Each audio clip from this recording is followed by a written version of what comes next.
of Daniel Chapo officially begins in Mozambique in this edition, his oath of office and a look back at his predecessors. Welcome to the news of the day.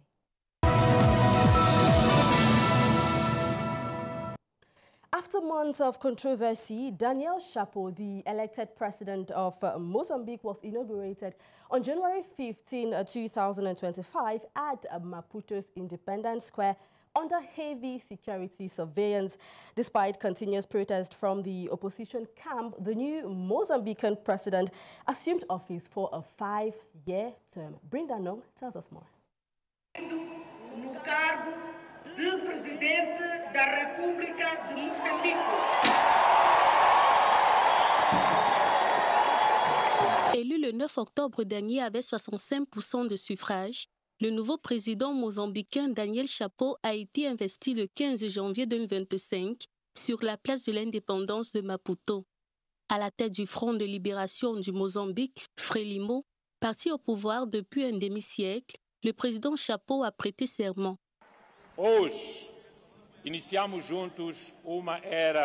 Aujourd'hui, une nouvelle ère commence pour le Mozambique.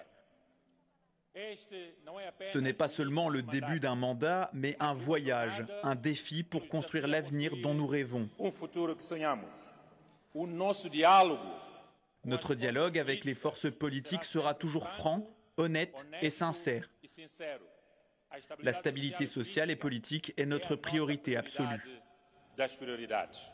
La cérémonie d'investiture s'est déroulée sous haute surveillance des forces de l'ordre en raison de la contestation ininterrompue de l'opposant Venancio depuis l'élection du nouveau dirigeant. À l'extérieur de la place de l'indépendance de la capitale Maputo, l'on peut apercevoir les rues désertes du fait du mécontentement de la population. Malgré la désertation des uns et des autres, on note néanmoins la présence de quelques personnalités, notamment celle du président sud-africain Cyril Ramaphosa, de Umaro Sissoko Embalo, président de la Guinée-Bissau, du Premier ministre rwandais, du ministre des Affaires étrangères du Portugal, entre autres.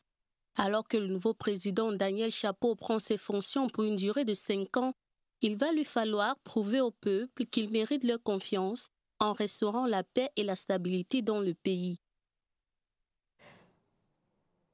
Mozambique's presidential inauguration was marred by violent protests in Maputo as demonstrators clashed with security forces, rejecting the president's swearing-in. Tensions were high, with allegations of electoral fraud fueling the unrest. Here's an update from Maputo.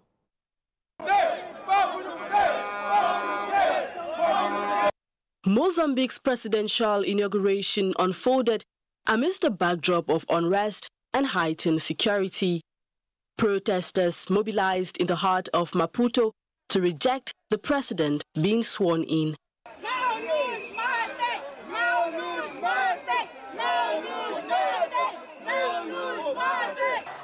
Despite a heavy deployment of police and military personnel, demonstrators clashed with security forces, resulting in violent confrontations.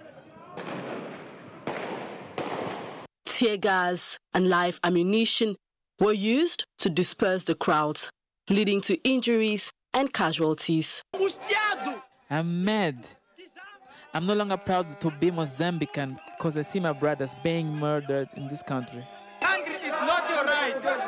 I need you to change president, put another president because Frelimo is not okay. The protest stemmed from widespread allegations of electoral fraud and irregularities during the October elections.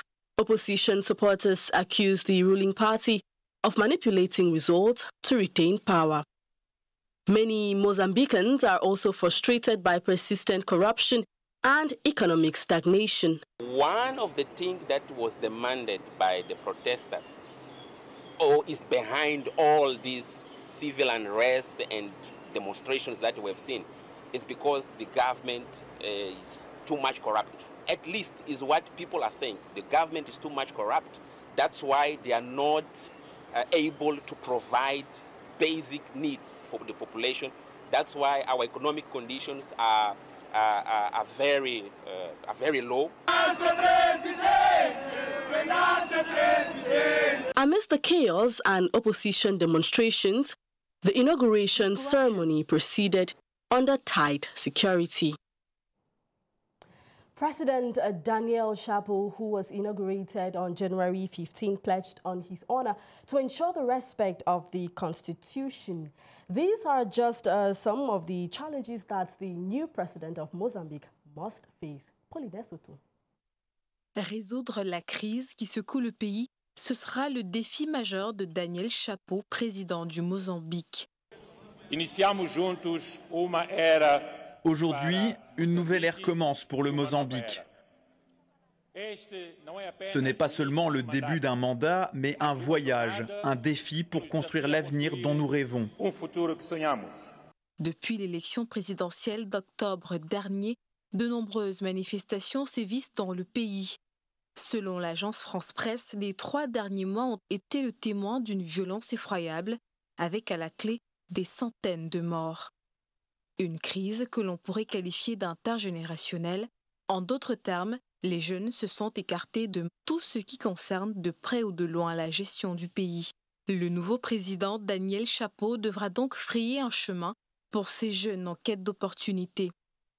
Il devra également veiller au maintien de la sécurité au Cabo Delgado, la province du Nord-Est, depuis 2017 visée par des attaques djihadistes.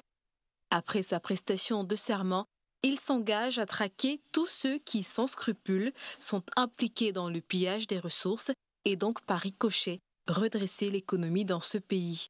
Daniel Chapo dispose de 5 ans pour relever ces défis, lesquels s'annoncent compliqués au vu de la contestation de cette élection par l'opposition.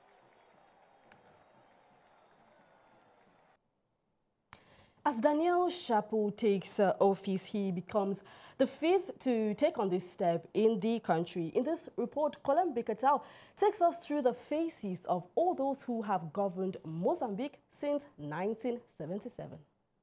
Ils sont 5 depuis l'indépendance du Mozambique qui ont jusqu'ici dirigé ce pays. Samora Machel aura été le premier président de ce qui était encore entre 1975 et 1990, République populaire du Mozambique. Celui-là qui a vu le jour en 1933 a été élu le 25 juin 1977. Il connaît malheureusement une mort tragique le 19 octobre 1986. Le 6 novembre 1986 donc, Joachim Chissano prend les rênes d'une gouvernance dont il avait le secret. La gouvernance concerne la gestion des risques, tandis que le leadership consiste à prendre des risques. Je pense qu'en Afrique, ces deux notions sont en pleine évolution. La gouvernance fait ses preuves et les prises de risques se multiplient. Après 4 années et 25 jours de son premier mandat, Joachim Chissano fait du Mozambique une république, tournant ainsi la page de la République populaire. Le deuxième mandat qu'il entame, le 1er décembre 1990, va se poursuivre jusqu'au 2 février 2005, soit 14 ans de gouvernance. C'est Armando Oguebussa qui prend les rênes. Il est élu le 2 février 2005. Sa présidence prend fin le 15 janvier 2015 et Felipe Nyusi hérite de la magistrature suprême le 15 janvier 2015 et 10 ans après, jour pour jour, il passe le témoin à Daniel Chapo, né en 1977, qui a prêté serment sous fond de tension en qualité de président de la République du Mozambique le 15 janvier. Tous sous la bannière du parti Frelimo.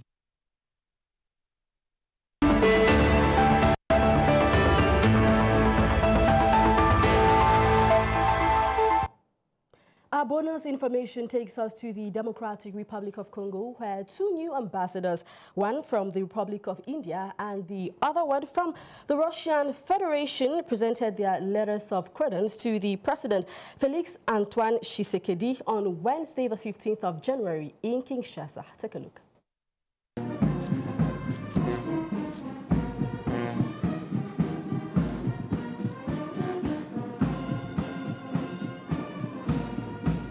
Ballet diplomatique à la Cité de l'Union africaine. 2 ambassadeurs extraordinaires et plénipotentiaires respectivement de l'Inde et de la Fédération de Russie ont présenté leur lettre de créance au président de la République Félix Antoine Tshisekedi Tshilombo au chapiteau de l'UA Tout a commencé par l'audience du chef de l'État au nouvel ambassadeur de l'Inde en RDC, Vajapaya Jula Venka Taraman. Avant son accréditation en République démocratique du Congo, il a exercé les fonctions de ministre chargé des affaires politiques à l'ambassade de l'Inde à Oslo, en Norvège. Il a une riche carrière diplomatique en occupant divers postes d'assistant au commissariat de l'Inde à Kandy, au Sri Lanka et au consulat général de l'Inde à New York, aux États-Unis d'Amérique. Le diplomate indien a aussi travaillé dans les ambassades à Moscou, en Fédération de Russie, à Bucarest en Roumanie, à Santiago au Chili et à Oslo en Norvège. Il parle l'anglais, le hindi et le telugu. Le président de la République a ensuite reçu le nouvel ambassadeur de la Fédération de Russie en République démocratique du Congo, Karl Tchikaz. Né en 1959, il est diplômé de l'Institut d'État des Relations internationales et docteur en droit. Il maîtrise l'anglais et le français. Il a débuté sa carrière diplomatique en 1985 et a dirigé plusieurs postes au ministère des Affaires étrangères, de l'URSS et de la Fédération de Russie, ainsi qu'aux missions diplomatiques en Finlande, au Canada, au Maroc et en Slovaquie. Le diplomate russe a aussi assumé les fonctions de directeur adjoint du département de la sécurité internationale de l'information au ministère des Affaires étrangères de la Fédération de Russie. C'est par cette dernière entrevue que le président de la République a clôturé la série d'audiences accordées aux nouveaux ambassadeurs accrédités en RDC.